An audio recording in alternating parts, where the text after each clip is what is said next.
नमस्कार दर्शकों, स्वागत है आपका आज की कहानी पार्ट 2 कलयुग की मंथरा। अगर आपने पार्ट 1 नहीं देखा है तो पार्ट 1 जरूर देखें, जिसका लिंक आपको आई बटन पे या डिस्क्रिप्शन बॉक्स में मिल जाएगा। तो आइए जानते हैं क्या हुआ शीतल के घर पर। शीतल के फ्लैट के बाहर पहुंचकर जब उन्होंने घंटी बजाई तो अंदर से आवाज आई, श्वेता दरवाजे पर देख कौन है। मम्मा मैं टीवी देख रही हूँ, आप खुद देख लो ना। मानसी का मन किया कि वह मानवी के कान ढक दे। बड़बड़ करती हुई शीतल की आवाज बाहर तक आ रही थी। दरवाजा खोलते हुए भी वह कुछ बोलने जा रही थी, पर मानसी को देखकर जबरन मुस्कुराते हुए बोली, अरे तुम फोन कर दिया होता तो मैं आ जाती, ऐसी हालत में तुम क्यों परेशान हुई। उसकी बातों से खुश होकर मानसी बोली, तू मेरा कितना ख्याल रखती है, पर ये तापसी मेरी छोटी बहन आई हुई है ना, ये तुमसे मिलना चाहती थी, तो बस तुम्हें सरप्राइज करने के लिए फोन नहीं किया। तापसी बोली, शीतल दी डॉक्टर ने दीदी को घूमने फिरने को बोला है, वैसे क्या आप हमें अंदर नहीं बुलाएंगी। शीतल अचकचाकर एक और हटते हुए बोली, आओ ना अंदर आओ ना। फिर अपने अव्यवस्थित घर पर नजर डालते हुए बोली, क्या करूं, काम काजी हूं ना, तो घर को समय ही नहीं दे पाती। रविवार का एक दिन मिलता है पति और बेटी के साथ बिताने के लिए, उसमें भी घर की साफ सफाई करो तो यह नाराज हो जाते हैं कि तुम्हारे पास तो मेरे लिए समय ही नहीं है। पर मम्मा पापा तो सुबह गुस्से में कह रहे थे कि ना जाने कैसी सुअर से पाला पड़ा है, मुझे इस गटर में नहीं रहना। चुप कर, पता नहीं क्या बेकार की टीवी की बातें सुनकर बोलती रहती है। चल आंटी को हेलो बोल और अपने कमरे में जा। सुन, मानवी को भी ले जा, इसके साथ खेल।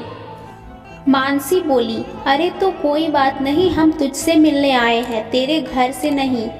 तब मानवी ने आगे बढ़कर शीतल के पैर छू लिए। शीतल फिर नाक सिकोड़ती हुई बोली, हमारी श्वेता तो इंग्लिश मीडियम से पढ़ी है, उसे यह सब मैंने नहीं सिखाया। Shweta say hello to aunty. Shweta aunty को हेलो बोलो, पर श्वेता टस से मस न हुई। आखिर मानसी बोली, हेलो श्वेता, मैं तुम्हारी मम्मा की दोस्त हूँ, ये देखो तुम्हारे लिए गिफ्ट लाई हूँ। एकदम से बंदर की तरह उछलते हुए मानसी के हाथों से उपहार खींचकर वह अंदर भाग गई। शीतल चिल्लाती रह गई, say thank you to aunty, take this girl with you, show her your toys. इस लड़की को अपने साथ ले जाओ, अपने खिलौने दिखाओ। No, I don't want to share. नहीं, मुझे नहीं साझा करने। शीतल बहुत घमंड से बोली, अकेली है ना, बहुत लाड प्यार से पाला है, इसीलिए किसी की बात सुनती ही नहीं।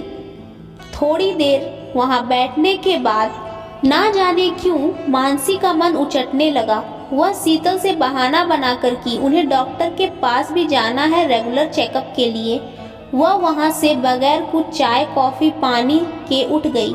शीतल ने रोकने की कोशिश भी नहीं की। कार तापसी ने एक पार्क के आगे रोक दिया। मानसी ने कुछ भी सवाल नहीं पूछा, वह अपने भीतर के सवालों से जूझ रही थी। मानवी तो पार्क में आकर खुश हो गई। तापसी ने ठंडे पानी की एक बोतल और 3 आइसक्रीम ली। वह दोनों वहीं पड़ी बेंच पर बैठकर खाने लगी। मानवी खाकर झूला झूलने चली गई। मानसी ने दूर क्षितिज को देखते हुए बोला, तू जानबूझकर मुझे शीतल के घर ले गई थी ना। तापसी आइसक्रीम खाते हुए हैरानी से उसे देखती हुई बोली, हाँ तो मैं ही तो आपको आने के लिए बोली थी। क्या हुआ, क्या आपको उसके घर आना अच्छा नहीं लगा। नहीं, मानसी सिर हिलाते हुए बोली, शीतल ने मुझे जो तस्वीर दिखाई थी अकेले घर की, मौज मस्ती की, वह तस्वीर इस घर से बिल्कुल अलग है। दीदू, यह आपकी दोस्त नहीं, कलयुग की मंथरा है। यह ना इतनी मेहन काटते हैं कि सामने वाला संभल भी नहीं पाता। अभी कैसे वह रोना रो रही थी अकेले रहने का और सारा काम खुद ना कर पाने का, और कैसे आपको सिखाना शुरू कर दिया था कि संयुक्त परिवार में कितनी मुश्किलें हैं। हाँ तापसी, मैं उसके बहकावे में आ गई थी।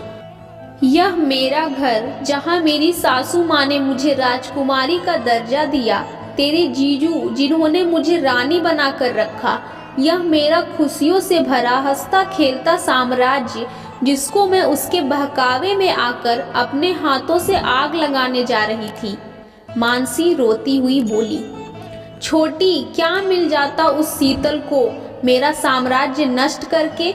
मंथरा को तो फिर भी लालच था कि वह राजमाता की नौकरानी कहलाएगी, पर शीतल, उसे किस बात का लालच था। मैंने तो कभी उसका बुरा नहीं चाहा।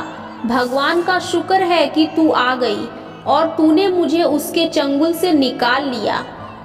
दीदू, मैंने कुछ नहीं किया, आपको खुद से इस बात का एहसास हुआ, और अब वचन दो आप किसी की मीठी बनावटी बातों में नहीं आओगी। थोड़ी देर बाद मानसी अपनी सासू माँ के गले से लगकर रो रही थी। उसने सारी बातें अपनी सासू माँ को बता दी थी। मानसी ने मानव से भी अपने व्यवहार के लिए क्षमा मांगी। वह रोते हुए उन दोनों को बोली, अब आप दोनों मुझसे उतना प्यार नहीं करोगे ना। सासू माँ उसे गले लगाते हुए बोली, तू हमेशा मेरी बेटी थी और रहेगी। मानव बोला, और मैं? तुम दोनों मेरे कलेजे का टुकड़ा हो। और मैं दादी? तुम तीनों मेरे कलेजे का टुकड़ा हो। और मैं? तापसी ने पूछा। तू तो वो परी है जिसने एक दुष्ट चुड़ैल के हाथों से मेरी खुशियों का साम्राज्य उजड़ने से बचा लिया। आपके आसपास भी यह मंथराएं होंगी। आप भी अपने खुशियों के साम्राज्य की पहरेदारी ध्यान से करना और गुनगुनाते रहिएगा, मीठी मीठी बातों से बचना जरा। आगे की लाइन आप पूरी करिए कमेंट बॉक्स में। वीडियो बनाने में बहुत मेहनत लगी है। कहानी अच्छी लगी हो तो कृपया चैनल को सब्सक्राइब कर लें, जो कि एकदम मुफ्त है। तो दर्शकों, आपको ये कहानी अच्छी लगी तो वीडियो को एक लाइक ज़रूर कर दें, और आपकी क्या राय है हमें कमेंट करके ज़रूर बताएं, और साथ ही इस स्टोरी को अपने दोस्तों को भी शेयर करें। और ऐसी कहानियाँ सुनने के लिए मेरे चैनल को सब्सक्राइब कर लें और बेल आइकन को ऑल पे सेट कर दें। धन्यवाद।